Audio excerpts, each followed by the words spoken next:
I'd just like to say welcome to everybody and thank you so much for coming out to tonight's speaker event featuring Dr. Paula-Grace Anderson. And I think a lot of you know her very well. We're very excited to have her speak with us tonight. And of course, the guest of honor here tonight is Mr. Roy Bodden. Dr. Anderson will be talking about his collection, A Gathering of Old Men, and some of the symbols and the archetypes therein, and discussing, the Cayman Islands in transition. So we're very happy that you all could be here, and thank you again for supporting the museum and supporting Dr. Anderson. And with that, I'll give it away to her.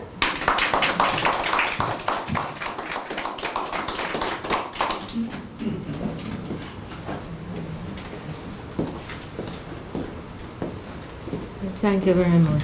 I needed my glasses. Yes. First, I'd like to welcome you all and thank you for coming. And thank Mr. and Mrs. Bodden for making the time to be here, as well as other people whose names I don't know, but who made an effort to get away from work in time.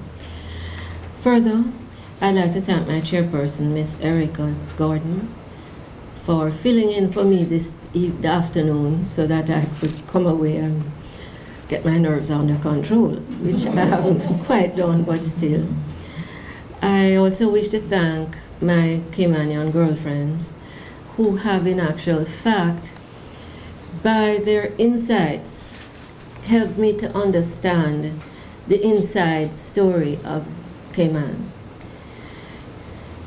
Maya Angelou has said, or she's been quoted as saying anyway, that the African-American woman finds herself in this odd position, an ironic position, namely that every man and his dog absolutely feel that they have the right to tell her what to be and how to be it. And Cayman has found herself in this position as well. I don't want to be one of the people who, as Mr. Bodden says in his introduction to A Gathering of Old Men, which is my main focus tonight, that there are these people who are going to tell us how to do it. This is the way it's done. Yes. In other words, they're going to tell us how to be and what to be and every detail of how to be it. I may see Cayman Islands as my emotional home, but really I'm the new kid on the block. And as such, then I stand open to correction by those of you who feel that I have misinterpreted some elements of the Cayman experience, which is what Mr. Bodden's works record. In many senses, then, it is suitable for us to start with a quotation from Mr. Bodden's book, The Cayman Islands in Transition. This book is the one that I'll be using to back up many of the things that I say and the insights I think I have gained from the reading of The Gathering of Old Men, Mr. Bodden's latest work of fiction. In many senses, I am taken back every time I read Mr. Bodden's work to the time when I first met him. I was a brand new lecturer at the UCCI, where I've had the honor of being part of something that is growing, something bigger than myself. Bodden then was talking to me about the fact that I had landed on me, and I am not a history scholar, the job of teaching Caribbean history. I was nothing less than terrified. Nothing less. And I was horrified by the text. Dr. Smith had not come yet, and we were waiting for him to come to take over the history department. And I was absolutely horrified by the fact that the book that had been being used by the previous teacher of history was something like this, by a man called Rogozinski. I had no idea how you could get the history of a whole archipelago of islands, the Caribbean islands, into that. So I said to Mr. Bodden, I really, really would like to change the book. I'm thinking of Eric Williams's From Capitalism to Slavery. What do you think? And he gave me this gracious yet ironic smile and said, yes, that would do. Looking back now, I realized that I may have been the expatriate who had actually been fitted in quite conveniently to replace a local scholar.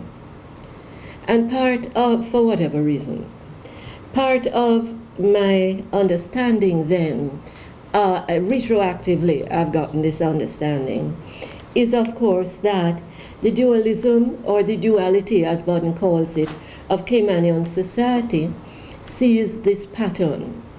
And part of my mission here tonight is to insist that Cayman include in her reading lists for appropriate ages in the high schools works by local writers like Mr. Bodden and Frank McField. When I first came here, more than 10 years ago, a friend of mine took me to see Dr. McField's play, Time Longer Than Rope. I was quite stunned by it and immediately put it on the Caribbean literature reading list. I cannot discuss McField's play in any at all right now. That's another day's work. To start with then, Bodden speaks in what is in fact a very dynamic introduction to the Cayman Islands in transition. He speaks of the need to define who is a Caymanian. And he says, to be modern in Caymanian society is to use one's critical intelligence to stand up for democracy, prosperity, and pluralism. To be modern means avoiding the destructive us against them alignment. Modernity demands that we promote dialogue, seek understanding, and demand respect.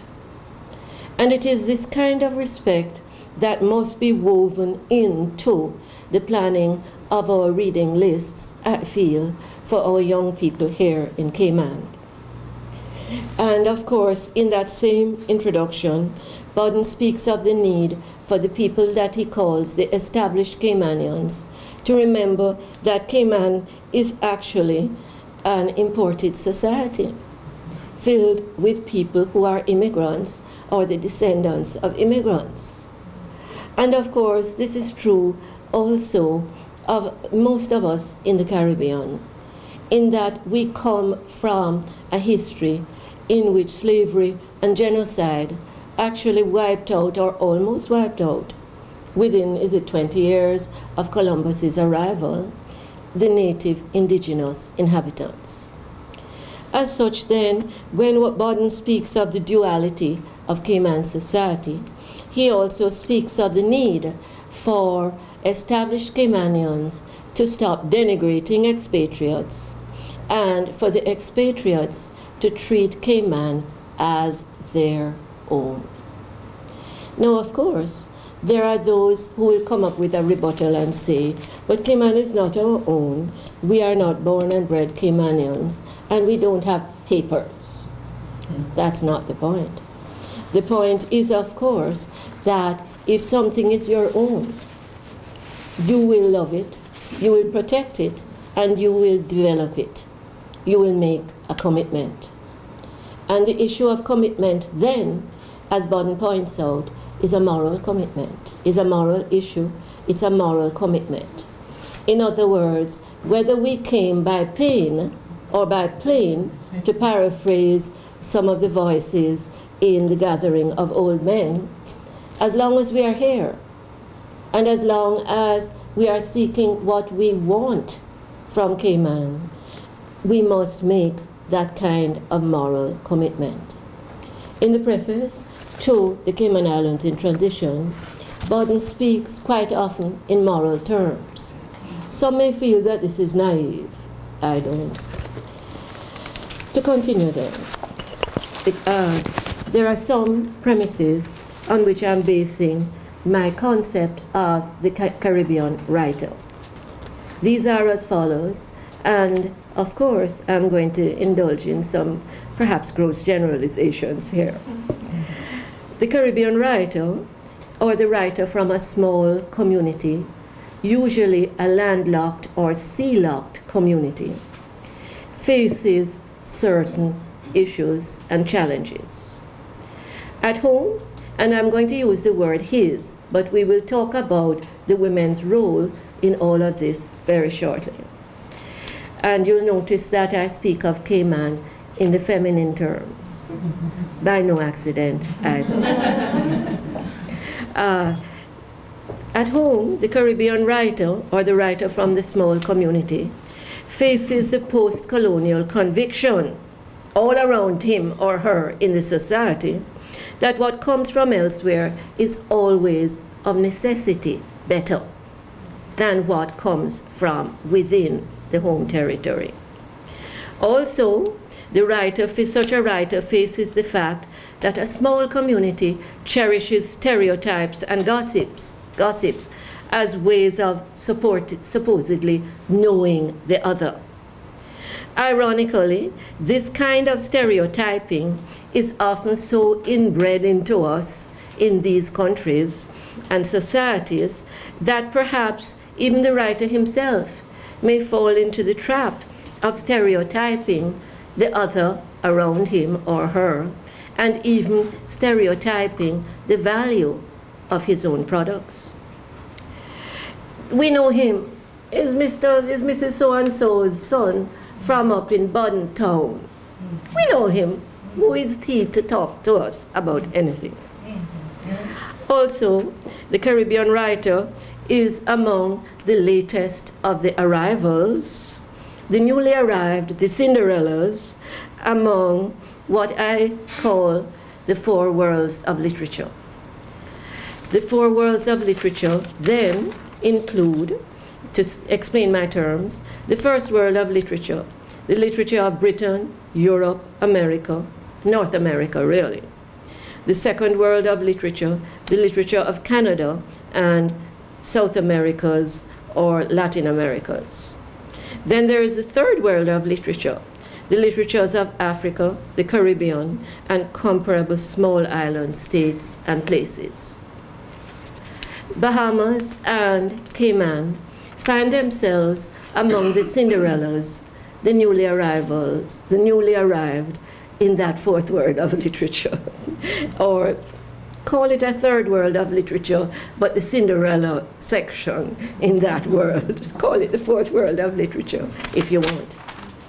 As such, then, the Caribbean and the Caymanian writer is often facing competition in the developed worlds and the developing world elsewhere, as the ant might face the elephants.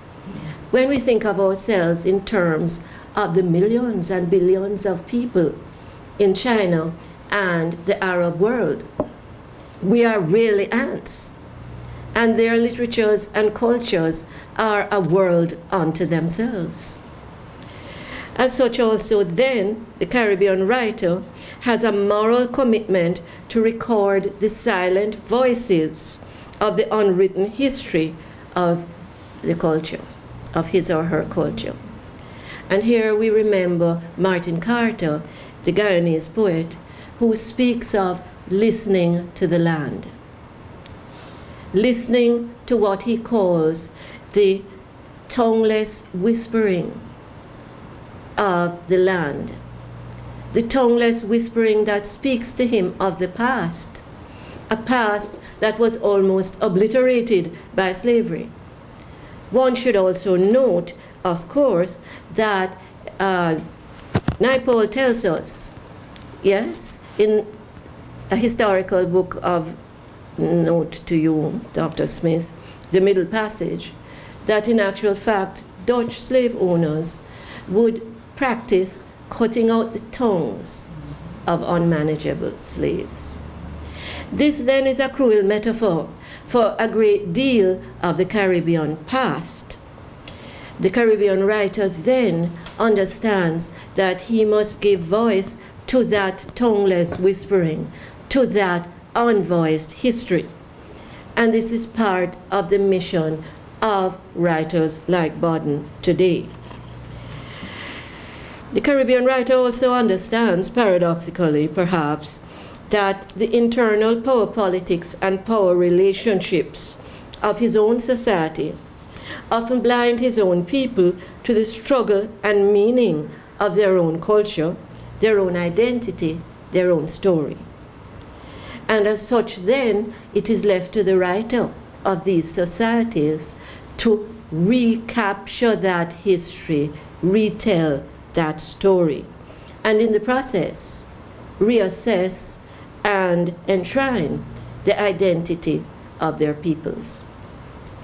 It is a voice, the Caribbean writer then is faced with the monumental task of creating a voice for the voiceless silence of a post-colonial history.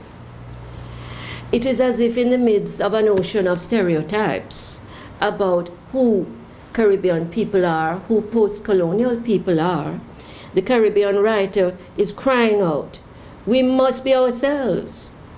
Who else can we be? These are fundamental and foundational elements and threads that I feel interface in Roy Bodden's writing as a whole. And in this case, as seen in both the historical and semi-historical or imaginative works of this writer. Ironically, a fine line often divides history from literature. The best definition I can come up with is that literature is able to flesh out the dates, the events, the places that we call history, and give a human face to these. As such then, my thesis is also that we have a moral obligation to give serious critical attention and reading to our local writers, and to subject their work to serious, mature, critical expectations, just as we would works from the first and second and other worlds of literature. Without patronizing them, we must make it our mission to include our local writers' works into the canon of required reading in our educational institutions. Not, I repeat, as a form of patronage, but rather as a way by which we recognize that we as a people, scattered through this beautiful water called the Caribbean Ocean, yes, that we as a people must look in the mirror of reflection and self-analysis, however difficult the reflections may be to cope with. We must look in that mirror if we are to learn from our past and not repeat its mistakes. Like many other Caribbean writers then, Bodden offers that mirror of reflection on many levels. And here I would like to quote from V.S. Naipaul, the Caribbean Nobel Prize winner, to which many of us were treated as readers in our first Caribbean literature courses. I might add that when I went to Canada to do my master's and doctorate, I was stunned by the fact that the Canadians had already put Canadian literature as a major course on their master's and doctorate course requirements. In other words, they had recognized the need to recognize their own writings and to search in these for the mirror of reflection. Naipaul tells us at the end of his classic Caribbean Bildungsroman, A House for Mr. Biswas, after Mr. Biswas, who represents the struggling poor Indian in Trinidad, he tells us, after Mr. Biswas has died, after having spent his life struggling to build and pay for a house for his wife and children. The house stands. The wife and the daughters go back to that house, breaking the vampiric tradition of having to live with the mother-in-law. Later, and very slowly, in securer times of different stresses, when the memories had lost the power to hurt with pain or joy, the memories would fall into place and give back the past. For many Caribbean writers, including Roy Bodden, the task of writing is made emotionally more intense and more complex by the fact that they write to retrieve a past that, as Naipaul has suggested, is riddled with both joy and pain. And as such, then, the past is a powerful catalyst for writing, for reflection, but also for both joy and pain. In the Caribbean, we are continually reminded that we come from a history scarred by one of life's most dire irreducibles, slavery and genocide. And though some islands may have had less of such a scarring by slavery as in genocide and extended plantation slavery, with all its raw brutality and the terrible inheritances of that brutality, nonetheless, we are all surely aware that at some basic level, there is a psychic wound in our past from which we may simply never recover. Certainly, we often choose to not speak of it, as what's too painful to remember, we simply choose to forget, to quote the song. And yet, that history speaks for itself, through geography as character, or geography as persona, through the voice of the land itself. It shouldn't surprise us then that Bodden refers to the land and the loss of the land, and the land as the only capital that the old-time Caymanian or the modern Caymanian has. It should not surprise us. Okay, thinking then of the past, but looking to the future, Bodden has committed himself to historical works that point the way for Cayman to a future that must avoid the invisibility of the Caymanian, comparable with what Ralph Ellison, the classic African-American writer, speaks of in his classic work, Invisible Man. And of course, Ellison was writing pre-Obama, yes? But in a sense then, what Bodden seems to me to be trying to do is to lift the veil of invisibility for the average Caymanian. Not necessarily the rich and powerful Caymanian, but the everyday Caymanian person. And it is such an everyday Caymanian person that we see at the center of many of his works of fiction.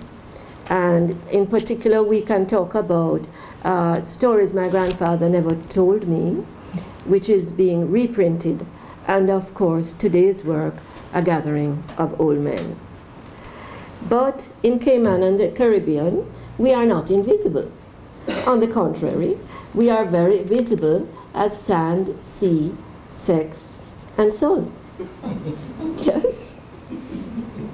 And these are the means by which we are advertised as delightful holiday destinations. And we hope that Carnival and Company will do something about these cruise ships that keep getting stuck in the middle of the ocean. We are not in grass skirts or sarongs.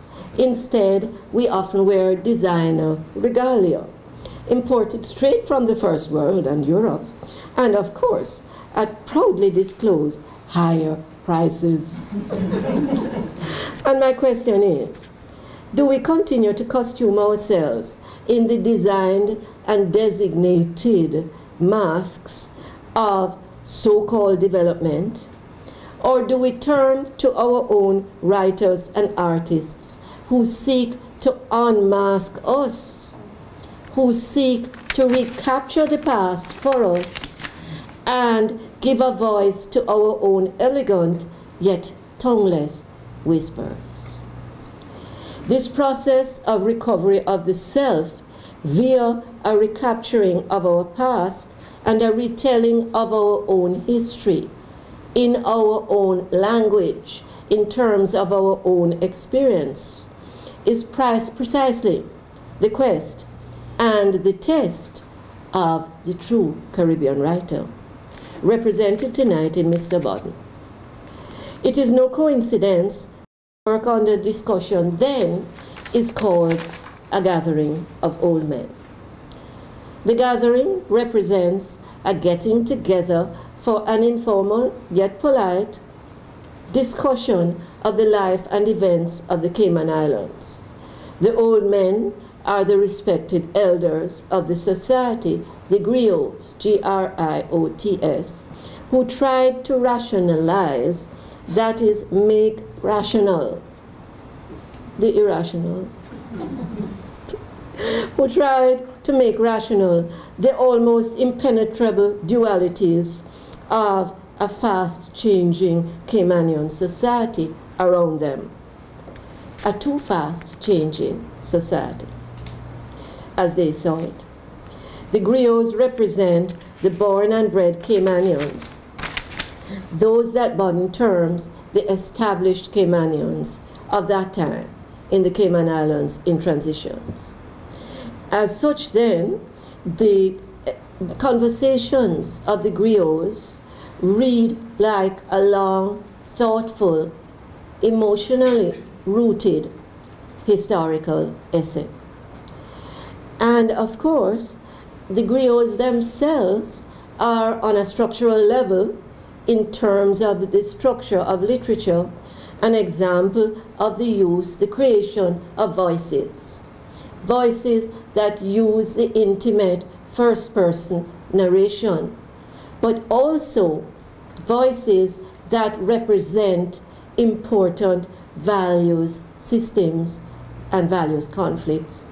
And another important and crucial goal of all mature literature, voices that represent the process of values analysis. And in this gathering then, his voices are used by Bodden to face the concept of duality in Caymanian society and its short and long-term implications. Bodden puts it thus in the introduction to the gathering of old men. Excuse me, sorry. And the introduction, like the introduction of the Cayman Islands in transition, is dynamic. What he does in these introductions or prefaces, which I used to just bounce over, yes, until I realize how important they are. These are ways by which the writer often speaks directly to his audience or her audience about what the book is about, or what he or she plans for it to be about. Now, of course, as Mark Twain told us or showed us, don't trust the writer. Trust the work. And so I consult the work. I don't know if you know that Twain was famous, or was it infamous, for being this very ironic speaker, public speaker, who after he had written what is, as we look at it from today's perspective, a mind-blowingly informative work about Southern racist American society, simply said, I have written a wicked book. Bodden says in his introduction to The Gathering of Old Men, the concept of duality in Caymanian society is also central to this collection of stories, both in terms of color and ethnicity. It is the dilemma which the characters are trying to comprehend or indeed figure out. These griots spent years trying to fathom, as they termed it, a changing Caymanian society and the position of outsiders. Toward the end of their existence, they realized that they were up against insurmountable odds. You notice that the word fathom itself reflects an island of seafarers, and as such then the metaphor is suitable. This recognition can be attributed to the growing numbers of outsiders and to the ability of the old men to reason, and to their eventual realization that survival meant change. In the final analysis, they grudgingly yielded their aspirations after having been overcome by money and materialism. And this links us immediately with Bodden's comments about the impact of greed in modern Caymanian society in the introduction to the Cayman Islands in transition. While forced by circumstances to give up their ideals, they nevertheless struggled to develop a comprehensive understanding of a future which they feared would bring detrimental change to the Caymanian value system, including crime, family breakdown, and marginalization. Small wonder then that we, as their successors, in the present that was once their future, have developed and have come to rely upon a self-destructive culture of entitlement. It's a powerful statement, and its self-analysis and self-criticism are part of what we have called the mirror of reflection. It is not just physical reflection that such a writer is asking us to engage in, but a deeper form of reflection. As such then, also, the griots struggled to survive, but to understand the prices of that survival.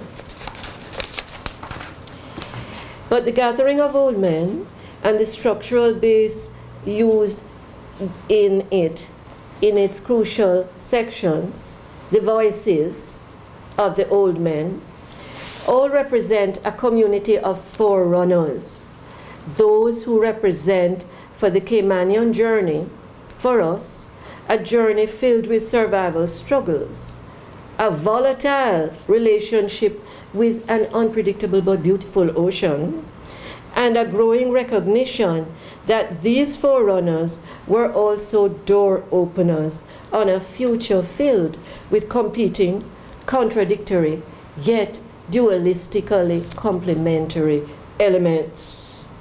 The established Caymanians and the expatriates were part and are part of these elements. Bodden says in his introduction also to the Cayman Islands in transition that it was incumbent on those whom he calls the established Caymanians to stop denigrating the expatriates. And it was incumbent on, and still is incumbent on, the expatriates to get rid of their own stereotypes and patronizing views of who is the Caymanian and what is Cayman, and instead treat Cayman as their own. The future of the old men in the gathering of old men is then, as Bodden shows here, our present. And some of you may now query, where are the women, old or young, in Bodden's writing and in the CI journey? Were the women not wise also? The women are in the stories, but moreover the women are Cayman, and Cayman is the women. The women of this book are Bodden's Pearlie, Miss Tima Johnson, and the prophetic card cutter, whose terrible romantic losses are seen as a metaphor for Cayman's losses to outside influences and persons that had an unfair advantage in terms of development and globalism. Furthermore, the women are the washers, the ironers of school uniforms, the preparers of hot meals, the scrubbers of wooden floors, the sweepers of sand yards, the warmers of beds, the bearers of babies. The women are those who waited, praying for the boats to return.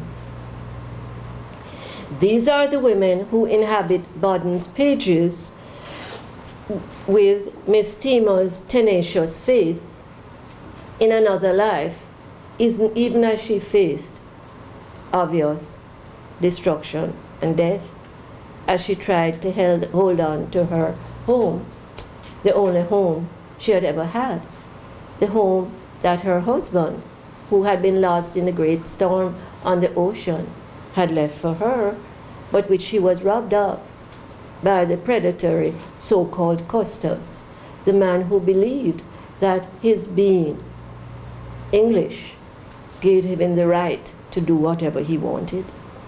And he was assisted by a local man who helped to burn Miss Tima in her own house. Now, this is historically provable, by the way.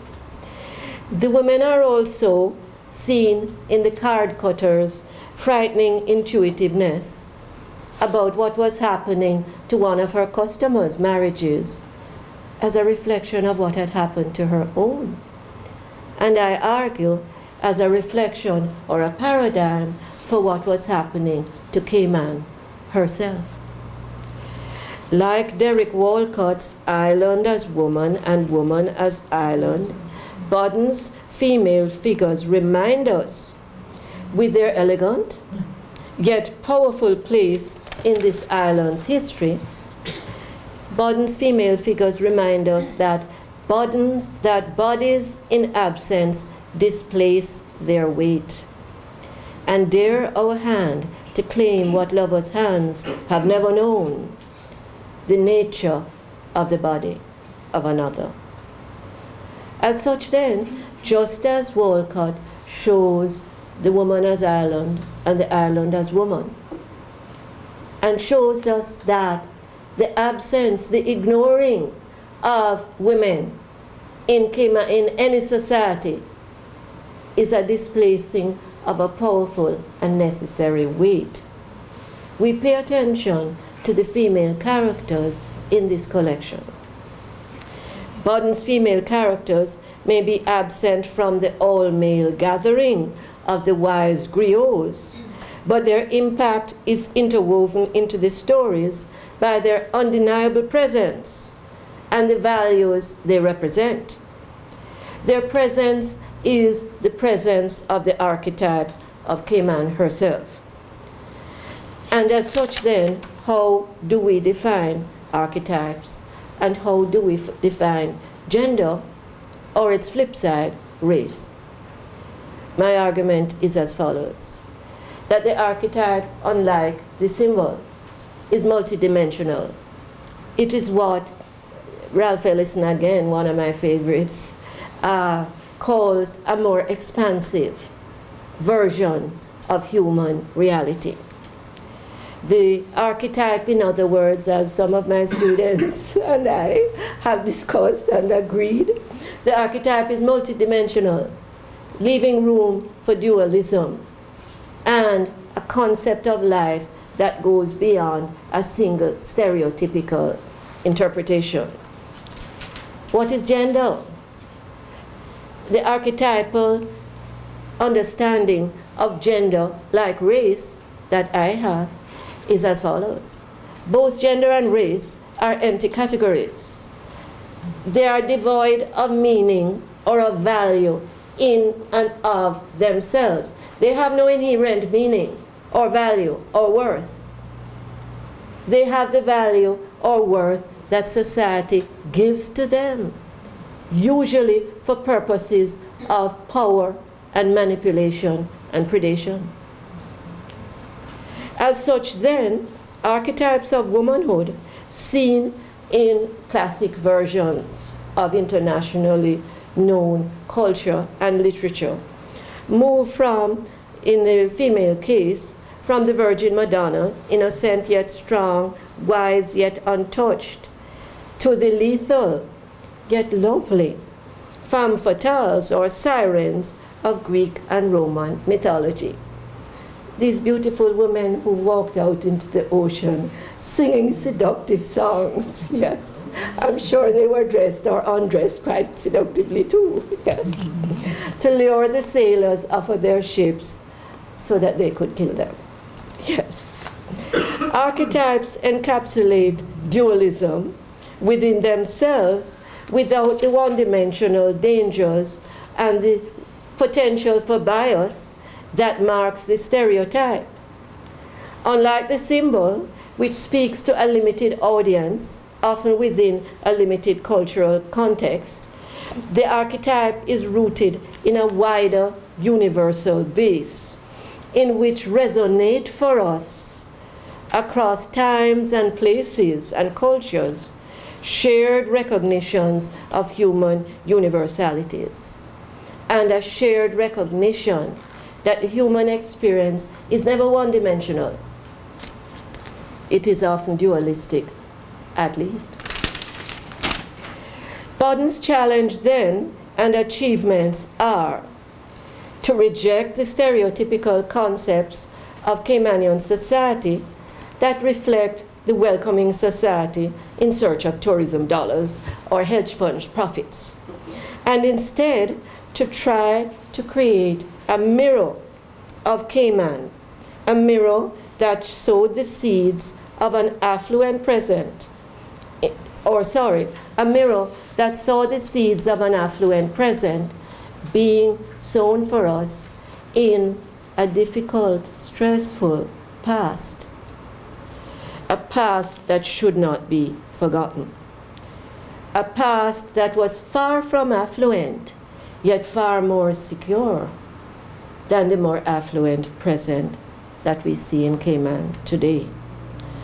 Thus, for instance, the gatherings at the guardhouse of the old men encapsulate archetypal human fears of a total loss of self in the rush towards materialism. And, of course, Bodden speaks of greed, as we've said previously, in the Cayman Islands in transition. These fears of materialism and greed and their destructive effects have proven valid. Bodden sums up these fears as follows. So, through dualistic archetypal characters and incidents, Bodden is giving a voice to the voiceless and the fears that they express. Now, these fears then are spoken out loudly to us by the old men who looked ahead.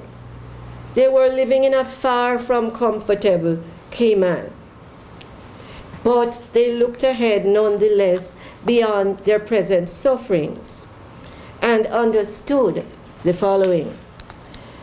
One thing for sure, the poet said, for if we do not get this right, Cayman will be a sorry plight. For whom? For what? I cannot tell, for everything will go to hell. These are the words coming from the griots. Therefore, we have to come back then to the stuff of literature itself. The characters, the archetypes, the incidents that are given a powerful meaning. They give also a voice to the voiceless, as we have said. Bodden peoples his pages with the old Caymanian personalities, the seamen who braved a dangerous but beautiful ocean and who faced unknown countries in order to feed their families, the outsiders and insiders with positive and/or negative intentions, the locals who did not play by the rules, the outsiders who did, the locals who played by the rules, the outsiders who did not, those who robbed fellow Caymanians of their land, and those who came to take. In other words, as the griots put it, those who came by pain and those who came by pain. Pain, yes. His archetypal figures included, too, the stuff of the lives of everyday, ordinary people.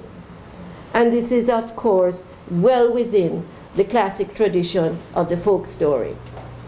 The folk story tradition concentrates on ordinary people in an ordinary living context. But as Abrams puts it in African American folk tales, the best of the folk stories challenge stereotypes. They do not entrench them. And so then, Bodden shows us the unexpected struggles to survive in the face of real want, deprivation, and dangerous changes. The unexpected prices that were paid in order to survive. He peoples his pages with the men and women who are part of an ever-familiar Caymanian tapestry, one that is accessible to both young and old. My argument then is, of course, that this is a work, the Gathering of Old Men, that appeals to both the young and the old. It is accessible to the young and the old. By old, I mean those of us who have reached a stage where we understand that we're not going to live forever. And that, but also, along with that understanding, comes the understanding that life, true life, is more than just a journey from the cradle to the grave. These characters include Miss Tima Johnson.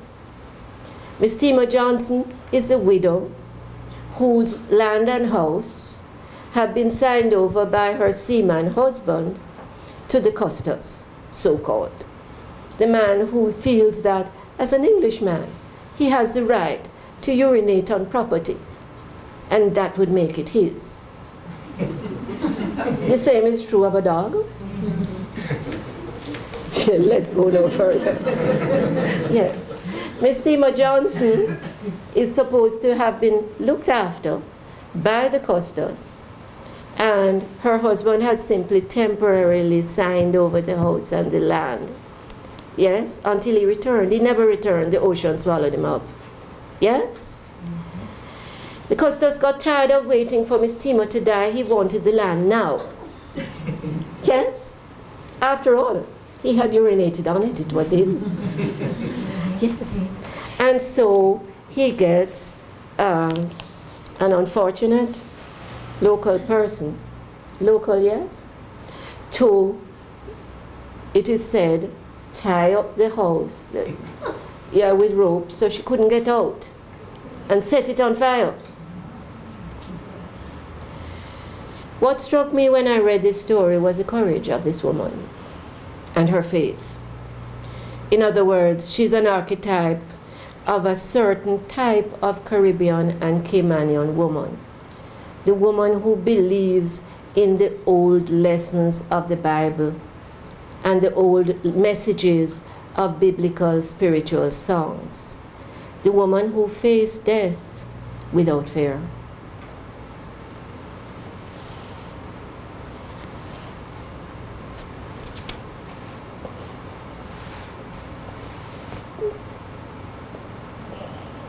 Sorry.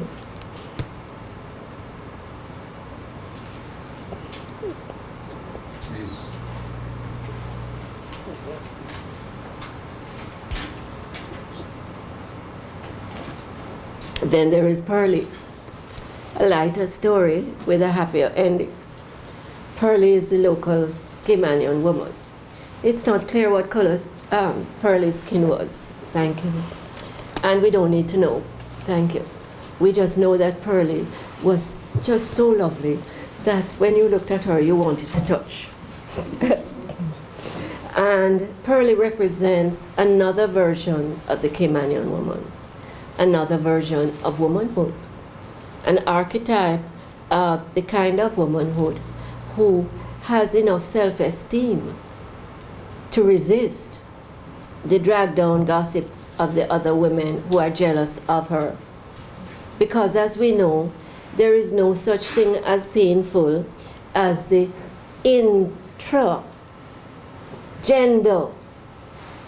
prejudices and biases that women often level against each other.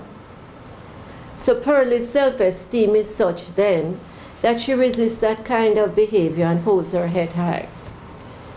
Her beauty and self-esteem are such that the American man who thought he was involved with another woman sees her, and that's it for him. In other words, for him, there's only one choice. The pearl of great price, Pearlie. There's only one way to go, commitment. And of course, are we getting then another version of an archetype? The person who is able to understand that there is a difference between love and lust, and that love goes along with commitment, and that along with commitment comes courage, even if this means making that commitment to somebody who is neither of your race nor your nationality. And of course then, does this marriage also become a metaphor for the kinds of commitments that Bodden clearly is requiring from the outsiders? In other words, that if we want something, we have to make a commitment. And as such then, we go back to the voices of the griots in page 148 of The Gathering of Old Men. What is it they say? The natives and expatriates, the old man said, "My, oh my, now they're all dead, and so this tale is left to blend. It is a story change must end. For who? For what? We cannot tell. One thing is sure, the poet said, if we don't get the present right, we will have done ourselves a sorry slight.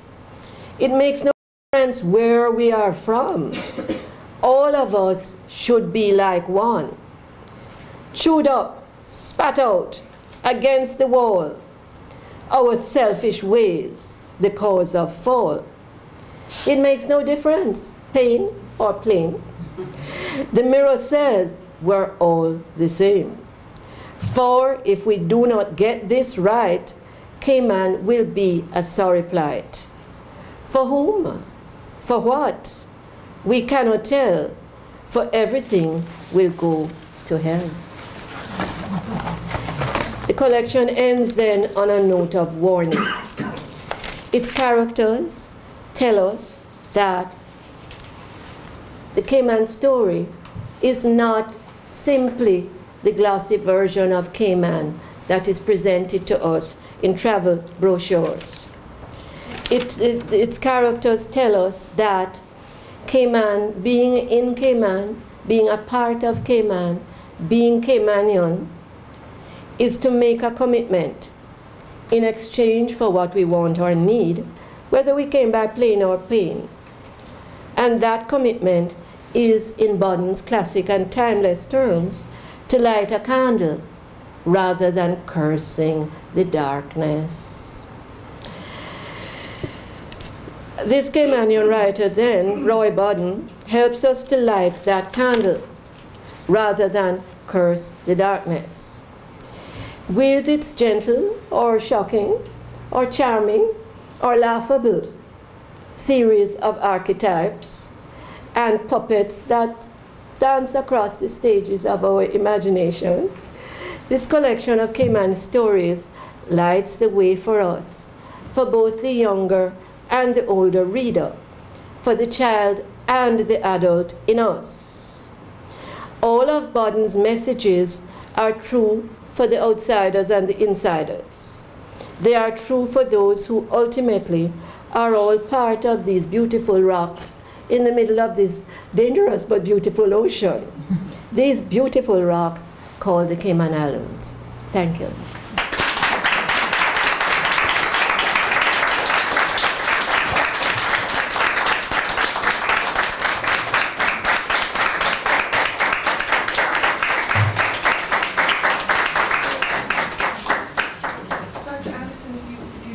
A few questions.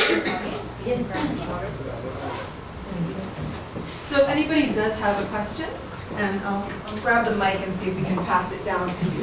No, I can come back. And I think I can be loud enough. Okay. Okay. I think I can be loud enough. I have one observation and one question. My observation is on the presentation. It was wonderful, new insights. I'm particularly enraptured with the fourth world reading or concept. Yes, new to me, that is wonderful. My question though is to Mr. Bodden.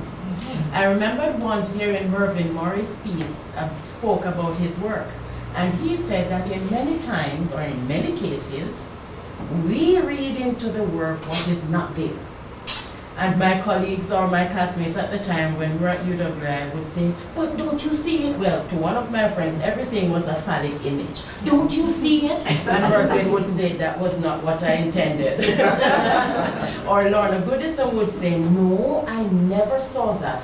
But now that you've mentioned it, I guess it could be true. I saw Mr. Bodden nodding his head sometimes. I want him to tell us whether or not Paula-Grace's reading of the works is in fact justified. She could have been a writer. Okay. Thank you.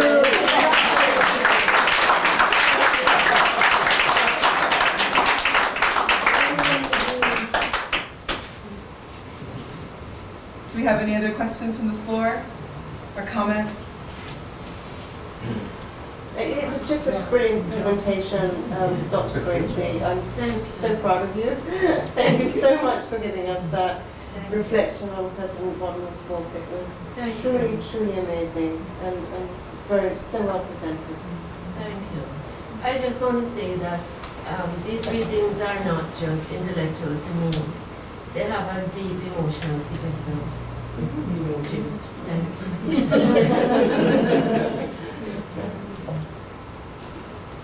Just a question to Dr. Bodden. What inspired the writing and the title of the book? Oh, I gave the story at the beginning of the book. You know,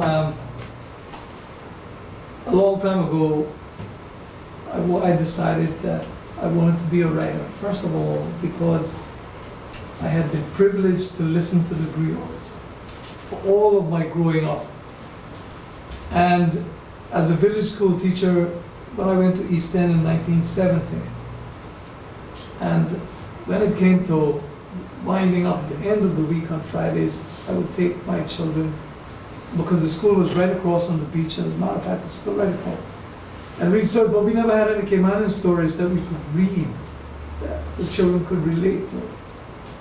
So it was out of that experience, that those two experiences, my growing up at the guardhouse, which is a house of mystery itself. I'm still trying to find out how did that property come into our family. So that, plus the fact that there was a void of Caymanian voices. When I had all these voices inside that I'd listened to these old men, I realized I was privileged, you know, to have heard all these old men say all this stuff. So I felt bound. I felt bound.